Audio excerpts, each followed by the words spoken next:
Bem-vindos, meus amigos e minhas amigas de opinião. Tudo bem com vocês? Hoje vamos assistir o debate aqui que o Caio simplesmente vai humilhar o Cardoso, porque ele massacra a narrativa da esquerda e do PT com argumentos, mostrando que a defesa do Bolsonaro explorou tudo com a nulidade. Mostrou que o processo praticamente todo é nulo desde o início. Então pode escolher onde quiser aí que consegue anular esse processo, se a justiça fosse feita corretamente, né?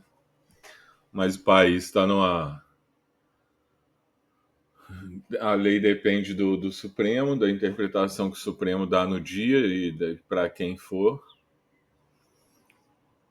Quero que vocês assistam aí e deixem nos comentários o que vocês acharam aí. Para mim, o Caio massacrou o Cardoso hoje. Mais do que o normal. Já massacra normalmente, mas hoje foi demais. Vamos assistir aí, vocês deixam no comentário o que vocês acharam. Veja, eles estão cumprindo esse papel da sustentação oral do prazo de 15 minutos que cada advogado tem. Algumas observações importantes eu acho que precisam ser feitas. A primeira delas, houve uma clara desarmonia em alguns pontos das defesas apresentadas pelos advogados, aqueles que poderão ser réus. Ou seja, o ponto central, ao que parece, da discordância foi justamente a delação do CID. Houve duas linhas, uma para desqualificar a delação e outra para não desqualificar, mas utilizar em proveito de alguns réus. Ou seja, não houve uma unicidade, digamos assim, nas defesas. Isto é um dado importante porque mostra que ao longo da instrução processual, que pode-se começar se a denúncia for aceita, os defensores e os réus podem ter interesses contrapostos. Isso poderá ser uma realidade desse processo. A ver. Segundo ponto, há uma grande uniformidade decisória, pelo menos houve uma grande uniformidade decisória, no dia de hoje em relação às matérias preliminares. Elas foram todas elas não aceitas. Houve apenas um voto divergente do ministro Fux em relação à questão do plenário, que poderia, a seu ver, apreciar essa matéria e não a turma. Eu tenho visto comentários bastante curiosos, assim, não, mas isso é um contraponto de Fux ao Alexandre. Por favor, eu não creio que é contraponto nenhum, nem ponto nem contraponto. Uma questão de coerência do ministro Fux. Até 2020, as ações criminais eram julgadas pelas turmas. Em 2020, o então presidente do Supremo Tribunal Federal, Luiz Fux, propôs que as ações penais voltassem para o plenário. Ou seja, que a ideia fracionária que existia até então retomasse um período mais antigo, de tal forma que as ações penais todas fossem julgadas pelo plenário. Mais recentemente, sob a presidência do presidente Luiz Roberto Barroso, em 2023, voltou-se à prática antiga, ou seja, ações penais voltam para as turmas. Por quê? Para conseguir-se maior agilidade, para que se consiga maior possibilidade decisória em processos que se acumulam. Ora, o ministro Fux foi apenas coerente. Ele tinha proposto que fosse julgado pelo plenário em 2020.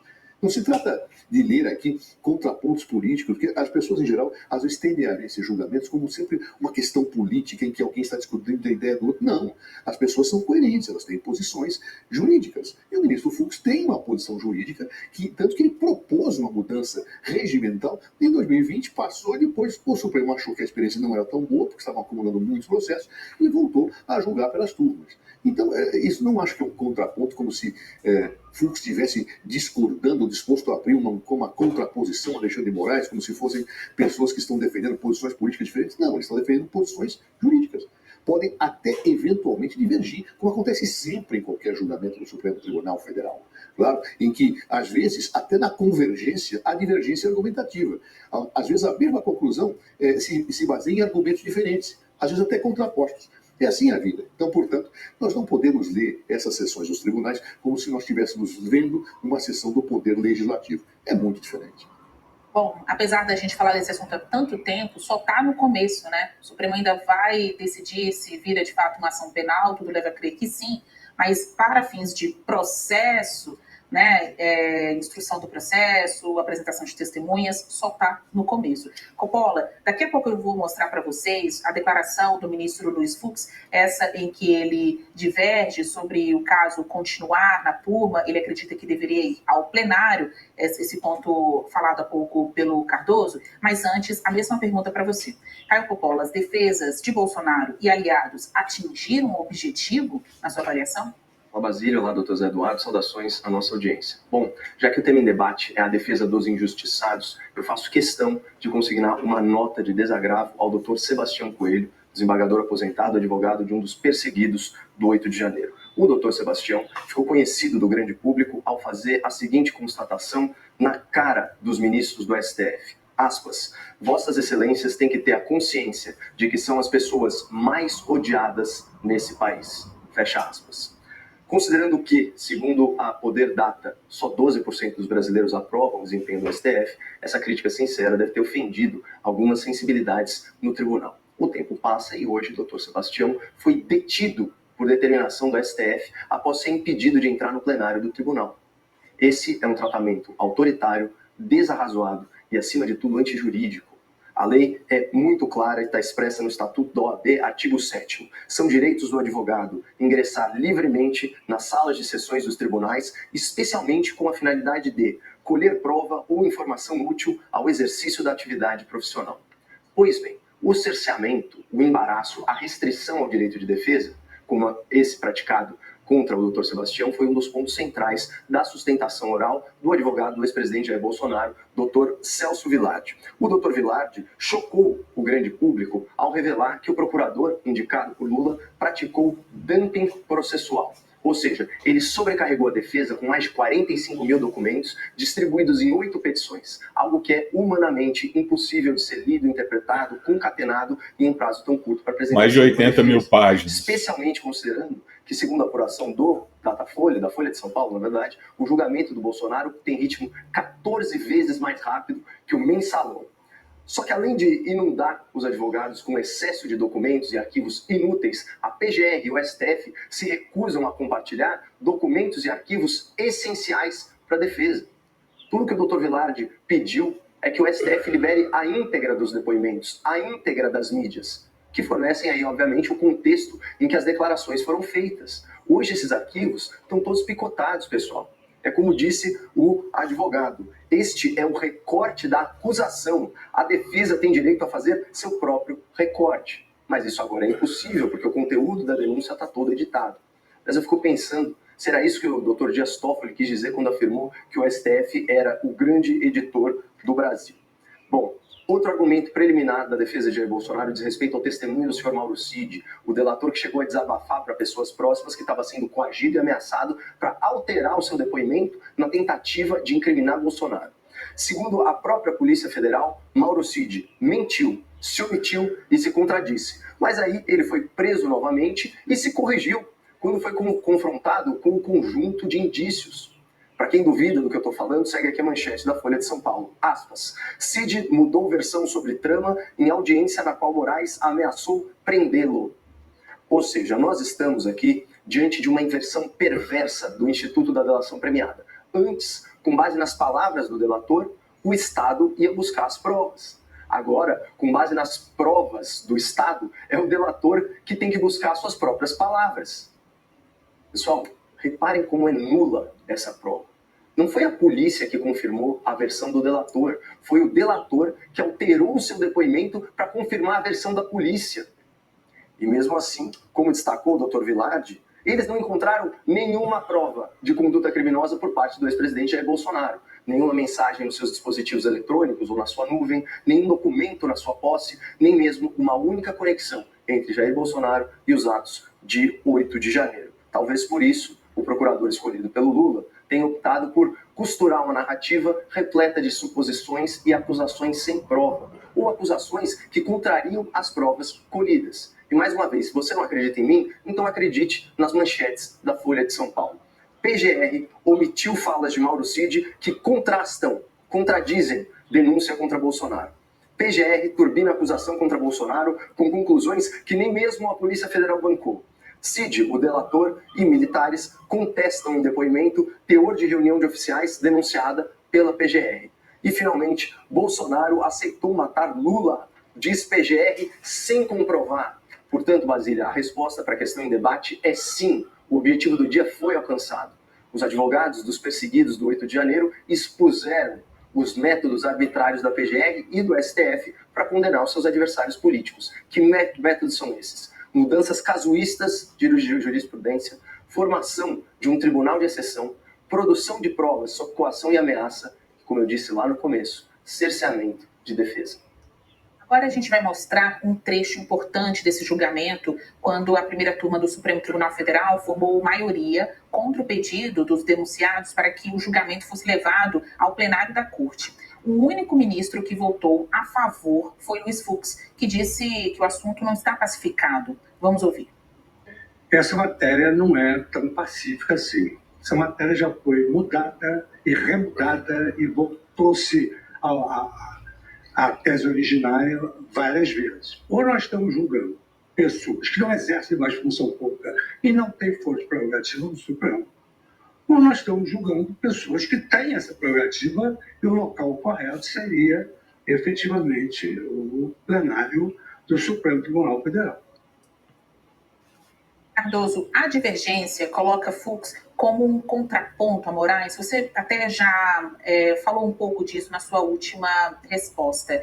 Mas, na prática, quando você tem qualquer ministro falando algo diferente do relator Moraes, já parece que, para além de uma divergência, é uma oposição. Qual o tom que você analisa essa sessão de hoje? O tom que nós devemos analisar qualquer sessão de um tribunal. Essas divergências são absolutamente comuns, corriqueiras, especialmente no caso do Luiz Fux, que já tinha uma posição anterior sobre isso. Então, ou seja, não é quando eu estou na Câmara dos Deputados, eu tenho contraponto, ele está fazendo oposição. Aqui as pessoas expressam suas opiniões jurídicas. E de forma, aqui não quer dizer que ele vá concordar ou discordar de Moraes no futuro, isso é um ponto que nós vamos ver. Nesse ponto, ele tem uma posição, ele tem que ser respeitado como tal. Isso não é uma corte que faz embates políticos como no Legislativo. Ele dá juízos de avaliação técnico-jurídica. E isso, me parece, é com estes olhos que nós devemos olhar. Mas faço algumas observações que são importantes. Advogados têm direito a entrar nos recintos, mas não têm direito a ficar gritando e atrapalhando sessões. Tem que ser retirados quando fizerem isso. Foi o que aconteceu com o José Sebastião, basta ler os jornais. Mas ainda havia um problema de espaço. O José Sebastião não é advogado constituído nos autos. Se todos os advogados do Brasil quisessem ver esse julgamento, poderiam todos entrar? Não. Então o Supremo regula a entrada. Nós vimos inclusive um deputado lá esbravejando que queria entrar, exigia entrar, mas não tinha mais espaço. Então, no fundo, cabe aos magistrados da Suprema Corte, e particularmente ao presidente da sessão, disciplinar a ordem. Ou seja, um advogado não pode ficar gritando. Nós vimos, inclusive, que esse advogado atrapalhou o julgamento, mesmo não entrando na sala. Gritou, o ministro Alexandre Moraes parou de ler o seu relatório dentro dos gritos desse advogado. Então, isto é um comportamento da parte do advogado absolutamente antiético e inaceitável. E o advogado pode fazer isso? Claro. Não houve desrespeito, ao meu ver, nenhum. As pessoas entram quando tem espaço. Se fossem advogados constituídos nos autos, pois bem, teriam que estar lá sentados, como estava lá o Dr. Celso Vilar e outros advogados. Mas não era. Ele quer assistir. Mais ainda, há que se atentar que esse senhor está sendo investigado pelo CNJ porque era juiz e participava de atos golpistas. Então vamos olhar os fatos como eles são na realidade. Não houve nenhuma ofensa, nenhuma prerrogativa de advogado neste caso. Para você, Coppola, essa divergência do ministro Fux é uma oposição ou é só uma opinião diferente da manifestada pelo relator Alexandre de Moraes? Olha, na verdade, o ministro Fux ele se coloca aí de forma muito coerente, porque recentemente, para variar, o STF adaptou a sua jurisprudência aos seus mais recentes futuros réus, certo? Então, o que aconteceu? Ele, de novo, determinou, deve ser a enésima mudança nesse posicionamento, ele, de novo, determinou que a prerrogativa de foro, ela permanece mesmo depois que a autoridade deixou o cargo. Se, enfim, o ato que está sendo avaliado se deu em razão do cargo. Não era o entendimento. Tanto que, depois que o presidente deixava o cargo, os autos eram remetidos aí para a instância competente, certo? Não, agora não, porque é hora de julgar nosso adversário político. E, afinal de contas, o presidente do tribunal já deixou muito claro, que ele enfrentou o bolsonarismo, que ele enfrenta o bolsonarismo, O senhor Gilmar Mendes também já deixou muito claro o que pensa a respeito, sem falar nos demais. Então, esse é um ponto. Eles querem a prerrogativa agora de julgar aí os aliados do ex-presidente perpetuamente. Acontece que, se de fato eles têm essa extensão da prerrogativa de foro, então o ex-presidente, deveria ser julgado como se o presidente fosse, e o presidente é julgado pelo plenário do STF. Portanto, você não pode querer ter o melhor dos dois mundos. Quer dizer, no caso dos ministros do STF, pode, porque eles mandam e desmandam no país, né, reinterpretando a lei ao sabor dos seus caprichos. Mas, se houvesse aí uma normalidade democrática e hermenêutica no país, é o seguinte: tudo bem, você quer julgar pessoas, né, estendendo a interpretação da prerrogativa de foro, ou seja, você quer cometer essa primeira arbitrariedade, então o que seria coerente é o seguinte: então vamos julgá-lo como se presidente fosse. E se ele fosse presidente, ele seria julgado por todo o plenário. E aí, só para repor aqui a verdade dos fatos, o petista tá engasgado. Havia sim espaço na sessão do tribunal. O advogado em questão, ele é advogado de um dos perseguidos do 8 de janeiro, inclusive um dos grandes perseguidos aí dessa atrocidade judicial, e o Estatuto da OAB é muito claro, porque ele pode entrar na sessão para colher prova ou informação útil ao exercício da sua atividade profissional. E, obviamente, a sustentação oral das demais defesas no aceite da denúncia, ainda que em caráter preliminar, é um momento útil, sim, para a prática da atividade de advocacia. E, obviamente, né, doutor Zé Eduardo, ele se exaltou diante da prática de uma flagrante ilegalidade que afronta o Estatuto da OAB e configura cerceamento de defesa. Não dá para a gente esperar que todo mundo age de forma mansa e pacífica, né, no desenrolar de uma antijuridicidade. Isso daí não é razoável. E aí ele levantou o tom de voz, né, numa demonstração legítima, e foi tratado aí com extremo autoritarismo. Vou dar 30 segundos para cada lado. Antes, só destacar que hoje mesmo recebi mensagem de espectadores da CNN, na internet, enfim, perguntando por que o julgamento está no Supremo Tribunal Federal. Parece uma coisa tão simples, né, para a gente que fala disso todos os dias, mas porque o STF reafirmou que o foro privilegiado continua valendo mesmo para aqueles que já deixaram a função, os seus cargos, isso no caso de crimes supostamente praticados durante o exercício do cargo. Então é isso. Uma hora a regra muda, mas a regra de momento é esta. Bom, agora 30 segundos para cada lado. Cardoso. Pessoal, quem chegou até aí, se puder, deixa o like aí, que o canal está começando agora, então ajuda muito. A curtida, se puder, compartilha. E o principal de tudo, deixar aí seu comentário. O que você achou do vídeo aí, do debate. O Cardoso, coitado, vai sair agora até meio sem rumo, e não sabe nem para que lado que ele tá. Então é isso, até o próximo vídeo. Obrigado aí por ter assistido. E bora. Finalzinho agora, para considerações finais aí dos nossos debatedores. O Sebastião não era advogado daquele processo que está sendo julgado, ele é de outros correlatos, mas não daquele. Segundo, ele pode perfeitamente acompanhar tudo que está sendo feito pela televisão, como nós acompanhamos, se não havia espaço. O espaço não é delimitado por cadeiras vazias, mas por padrões de segurança, que a segurança do Supremo estabelece. Ou seja, eles têm que verificar quantos dão para entrar, quantos não dão para entrar. Terceiro, um advogado não pode se comportar da forma que ele se comportou, não é berrando que ele vai fazer valer um eventual direito que tivesse sido ferido. Ele poderia chamar a ordem dos advogados do Brasil e a Comissão de Prerrogativas para comparecer ao local. Mas não era o caso. A Comissão de Prerrogativas ia dizer: meu senhor, não é o caso, o senhor não é advogado deste processo, ali outro. Segundo, o senhor pode acompanhar perfeitamente isso pela televisão, se quiser ver ao vivo. O senhor pode depois olhar os autos. O senhor não precisa estar lá presente para fazer isso. Por quê? Porque a segurança diz que não há espaço. É simples compreender esta realidade, mas o senhor Sebastião não compreende. Opola, seu tempo. Vamos falar das nossas faculdades, né? Ele pode sim, talvez, acompanhar pela televisão, não é a mesma experiência. Eu, particularmente, o doutor Zé Eduardo, prefiro, quando estamos no mesmo estúdio, inclusive, ele pode acompanhar pela TV, mas ele também pode acompanhar nas salas de sessão, como diz a lei. São direitos do advogado ingressar livremente nas salas de sessões dos tribunais. Essa é a lei. Ao invés de a gente discutir a reação do advogado, que sofreu contra si uma ilegalidade, a gente deveria discutir o procedimento autoritário do Supremo.